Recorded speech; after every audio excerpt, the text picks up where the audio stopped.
اعوذ باللہ من الشیطان الرجیم بسم اللہ الرحمن الرحیم ثم قست قلوبکم من بعد ذلک فہی کالحجارۃ او اشد قسوۃ وان من الحجارۃ لما يتفجر منه الانہار وان منها لما يشقق فيخرج منه الماء وان منها لما يهبط من خشیۃ اللہ وما اللہ بغافل عما تعملون۔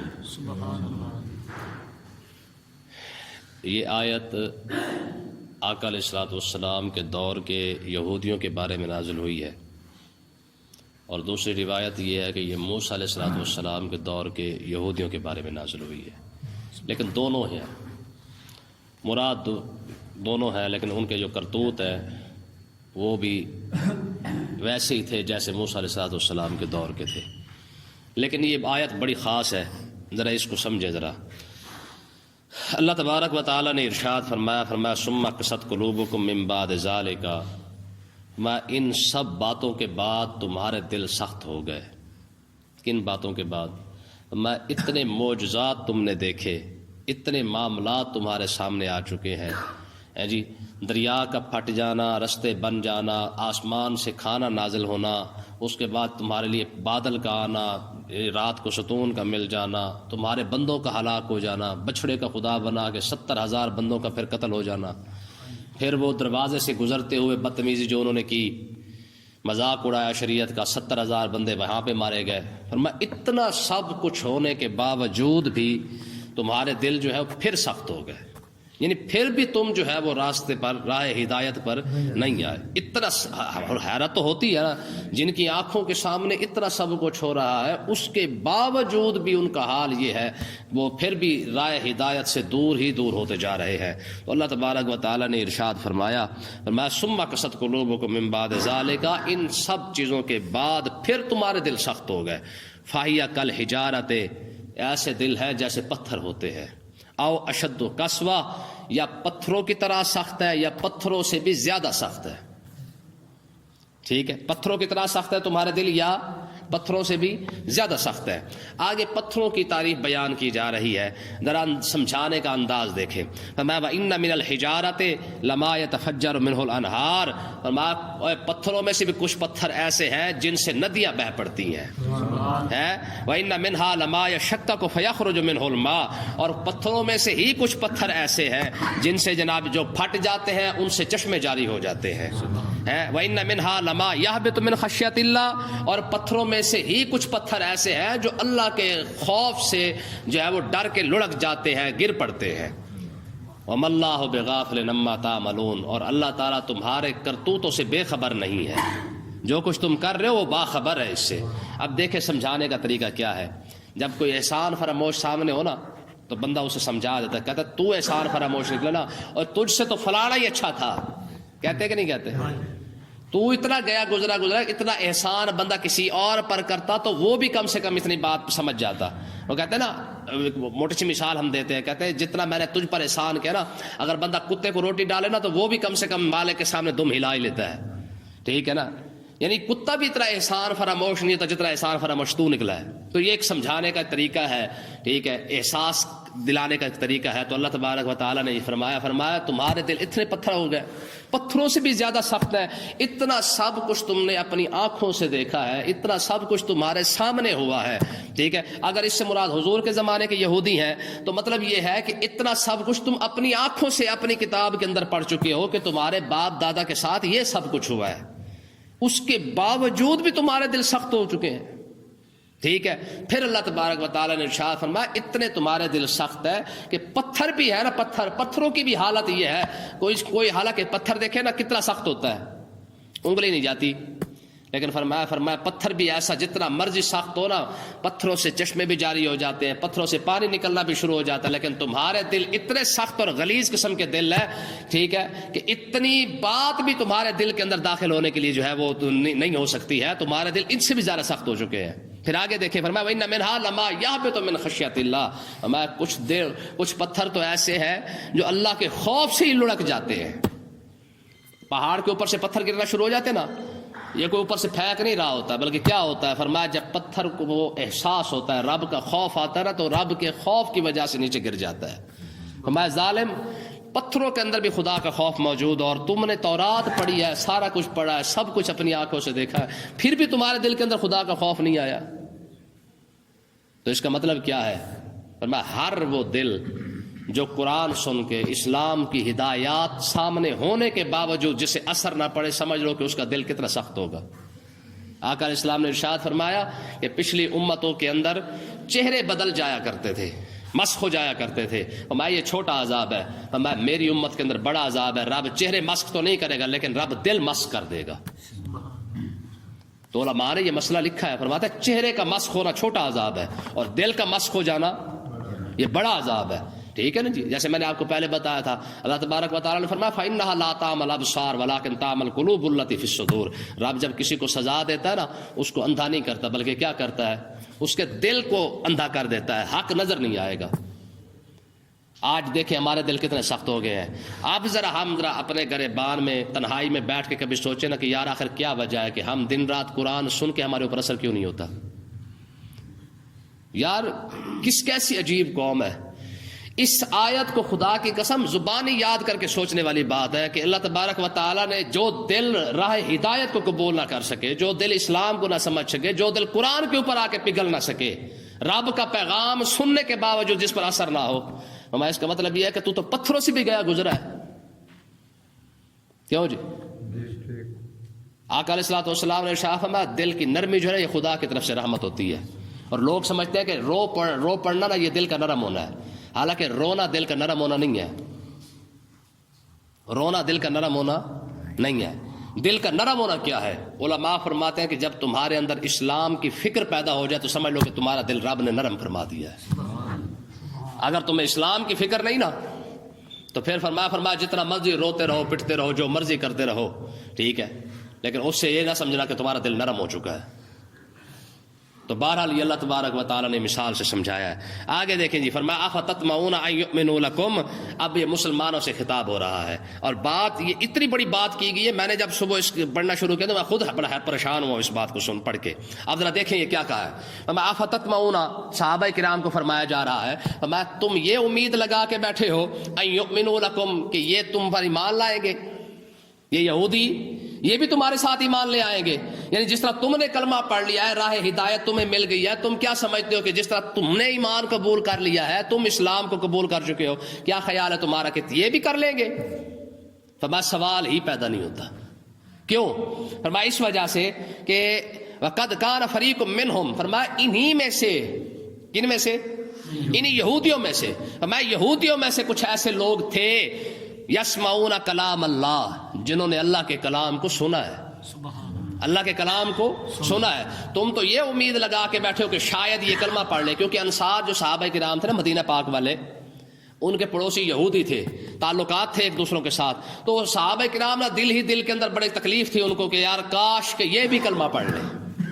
ظاہر ایک دوسرے کے ساتھ پیار محبت تو تھا، اسلام سے پہلے، آقا علیہ الصلوۃ والسلام کے تشریف لانے سے پہلے ان کے معاملات، تعلقات، رشتہ داری، برادری، سارا کچھ تھا ان کا، ٹھیک ہے، لیکن صحابہ کرام نے جب اسلام قبول کیا تو ان کے دل میں بھی یہ خیال تھا کہ یار کاش یہ بھی بندے کے پتر بن جائے، کلمہ پڑھ لے، ہو سکتا ہے اللہ تعالیٰ انہیں بھی جنت عطا فرما دے۔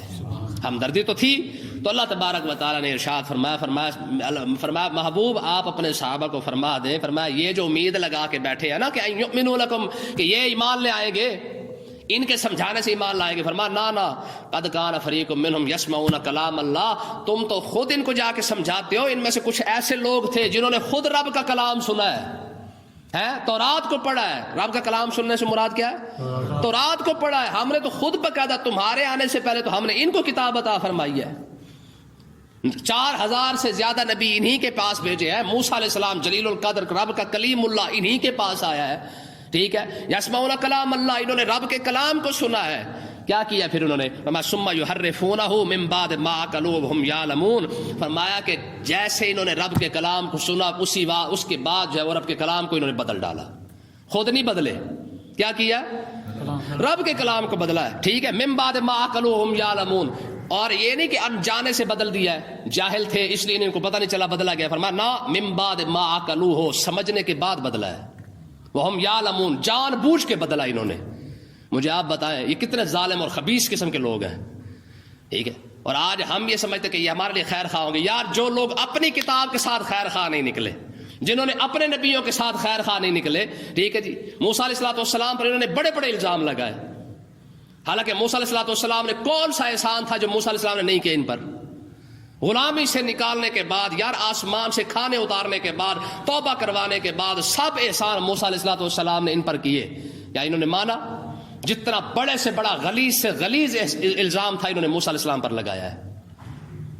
ٹھیک ہے نا جی, کون سا الزام ہے جو انہوں نے موسیٰ علیہ السلام پر نہیں لگایا؟ تو فرمایا کہ تم یہ سمجھتے ہو کہ جناب یہ اب شاید تمہارے خیر خواہ ہو جائے گا, نہیں ہوں گے. انہوں نے رب کا کلام سن کے یہ سیدھے راستے پر نہیں آئے. ٹھیک ہے, 4000 نبی ان کو سمجھاتے رہے, یہ سیدھے راستے پہ نہیں آئے ہیں. تورات ان کے پاس موجود ہونے کے باوجود سیدھا راستہ تو دور کی بات, الٹا انہوں نے تورات کو بدل ڈالا ہے. کتنا بڑا پیغام ہے مسلمانوں کے لیے. لیکن مسلمان آج بھی سمجھتے ہیں نہیں جی وہ تہذیب یافتہ ہے, ترقی یافتہ ہے, ٹھیک ہے جی, انسانیت تو ان کو آتی ہے, اسلام تو انہوں نے سمجھا ہے. جن خبیثوں نے اپنے مذہب کو نہیں سمجھا وہ اسلام کو سمجھیں گے کیوں جی؟ اور جنہوں نے اپنی تورات کے ساتھ وفا نہیں کی, اپنے نبیوں سے وفا نہیں کی, وہ تمہارے اسلام کے خیر خواہ ہیں جن کو اسلام سمجھ آ گیا. ہماری قوم کہتے ہیں جی قرآن تو ان کو سمجھ آیا ہے. جمعے کے اندر ہمارا یہی موضوع تھا نا. اللہ اکبر. آگے دیکھیں ان کا حال چیک کریں. فرمایا وَإِذَا لَقُوا الَّذِينَ آمَنُوا قَالُوا آمَنَّا, فرمایا جب وہ ملتے ہیں نا ایمان والوں سے تو کہتے ہیں قَالُوا آمَنَّا, ہم ایمان لائے. وَإِذَا خَلَا بَعْضُهُمْ إِلَىٰ بَعْضٍ, جب وہ آپس میں ایک دوسرے سے ملتے ہیں نا تنہائی میں, قَالُوا أَتُحَدِّثُونَهُمْ, تو جو بڑے یہودی ہیں نا وہ چھوٹے یہودیوں کو کہتے ہیں کہ اتحدثونہم, تم تورات والی باتیں جا کر مسلمانوں کو بتاتے ہو, بما فتح اللہ علیکم, جو رب نے ہم تمہارے اوپر جو راز کھولے ہیں تورات کے, تم خود جا کے مسلمانوں کو بتا رہے ہو. یہ بات کون سی ہے؟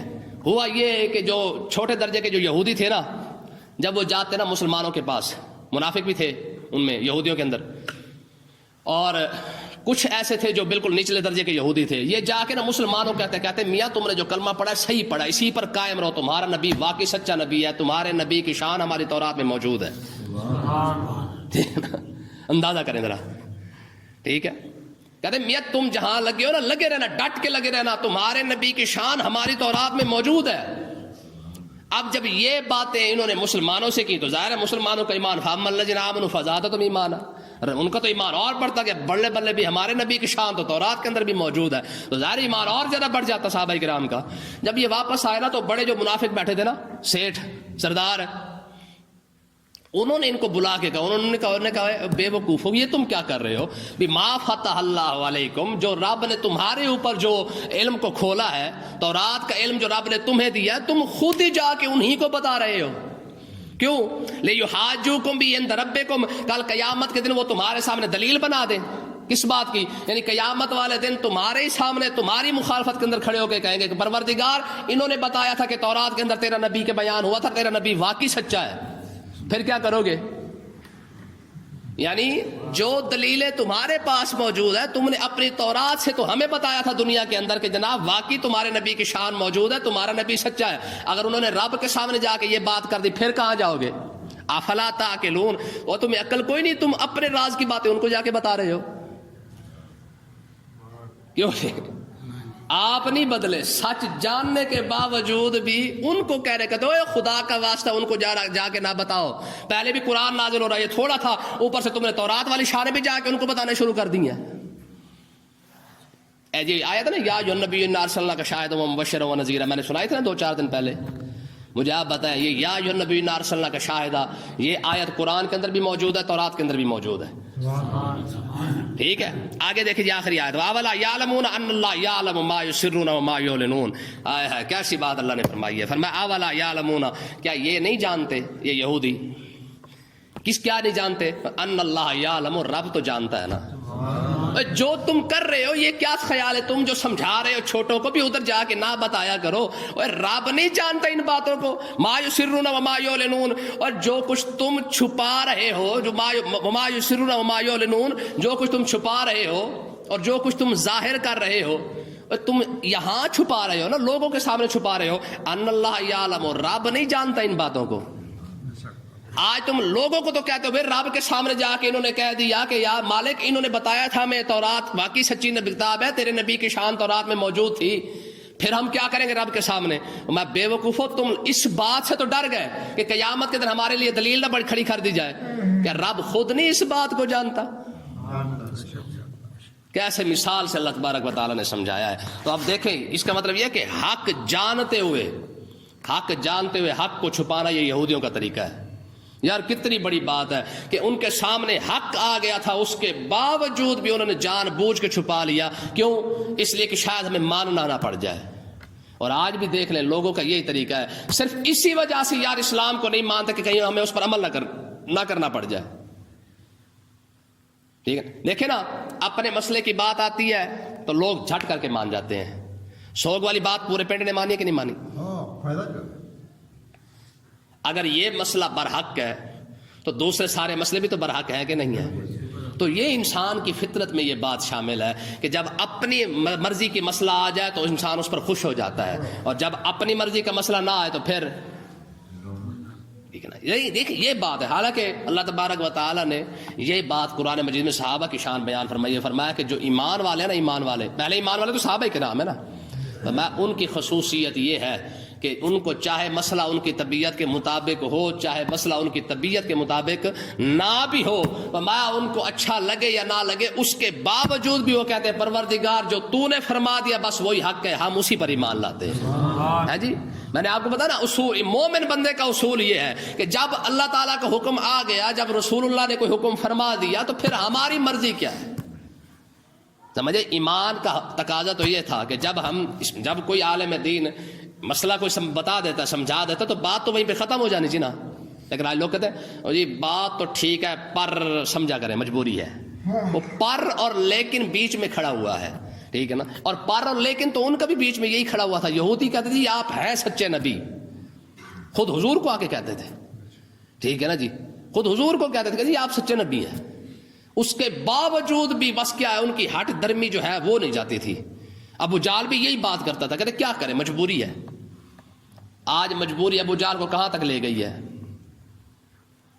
جو مجبوری ابو جال کے سامنے تھی آج وہی مجبوری تو ہم ایمان والوں کے سامنے ہی پڑی. کرے جی بات تو ٹھیک ہے پر کیا کریں مجبوری ہے. معاشرہ بھی تو ساتھ چلانا ہے کہ نہیں چلانا، ٹھیک ہے نا جی. لیکن قرآن مجید کیا ہے فرمایا محبوب لا تجد قوما یؤمنون باللہ والیوم الاخر یوادون من حاد اللہ ورسولہ ولو کانوا آباءهم او ابناءهم او اخوانهم. صاحب ایمان بندے کے سامنے کوئی مجبوری، چاہے باپ ہو بیٹا ہو بھائی ہو کوئی بھی سامنے کھڑا ہو، فرمایا وہ ان کو رشتہ داری کو نہیں دیکھے گا، اپنی مجبوری کو نہیں دیکھے گا، صرف اور صرف جب بھی دیکھے گا اللہ اور اللہ کے رسول کے حکم کو دیکھے گا، کسی مجبوری کو نہیں دیکھے گا. یہ صاحب ایمان کے لیے یہ صاحب ایمان کی شان ہے. اللہ تعالی ہمیں سمجھنے کی توفیق عطا فرمائے.